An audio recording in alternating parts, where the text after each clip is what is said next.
British Prime Minister Theresa May warned her divided party on Sunday that there may be no Brexit at all if they wrecked her plan to forge a close relationship with the European Union after leaving the world's biggest trading bloc.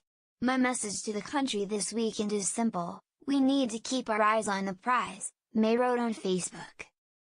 "If we don't, we risk ending up with no Brexit at all." Linking the fate of Brexit to her own survival in such an explicit way indicates just how precarious May's position remains after her government was thrust into crisis and US President Donald Trump publicly criticized her Brexit strategy.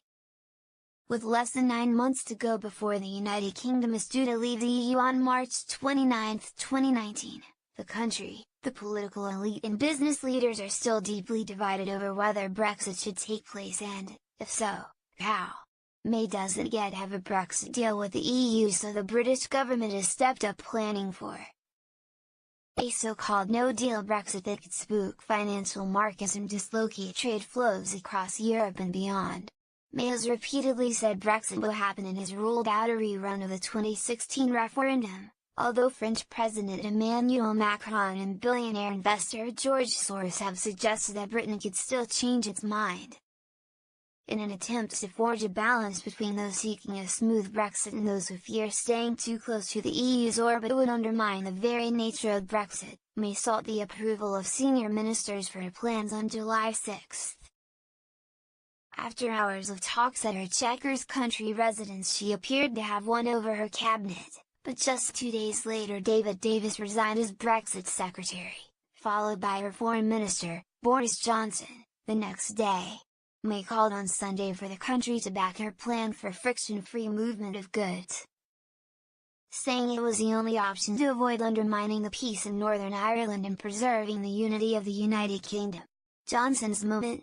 Davis, writing in the Sunday Times, said it was an astonishingly dishonest claim to say there is no worked-out alternative to May's plan. He said her plan would allow EU regulations to harm British manufacturers.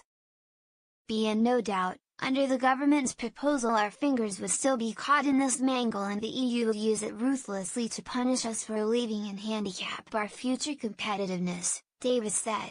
Steve Baker, a senior lawmaker who served as a deputy to Davis in the Brexit ministry before resigning with his boss, said May had presided over a cloak-and-dagger plot to undermine Brexit.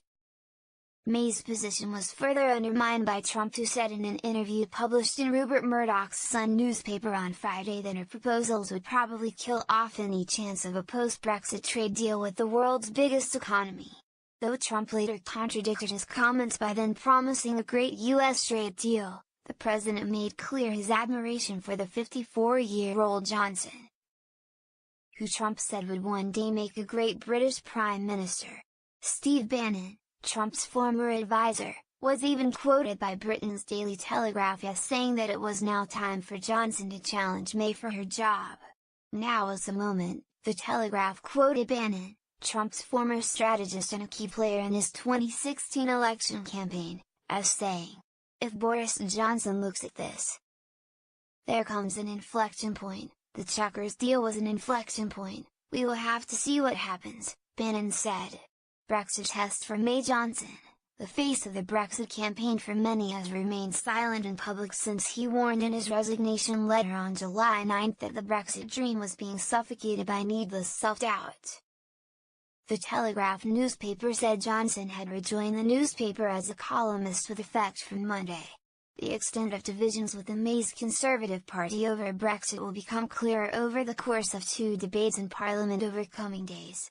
Pro-Brexit lawmakers are expected to use a debate on Monday on customs legislation to try to force her to harden up her Brexit plan, while a debate on trade on Tuesday will see pro-EU lawmakers push for even closer ties with the bloc. Brexiteer rebels are unlikely to have enough support in Parliament to win a vote, but the debate will show how many in May's party are prepared to vote against her at a time when some are looked to gather the necessary numbers to challenge her leadership.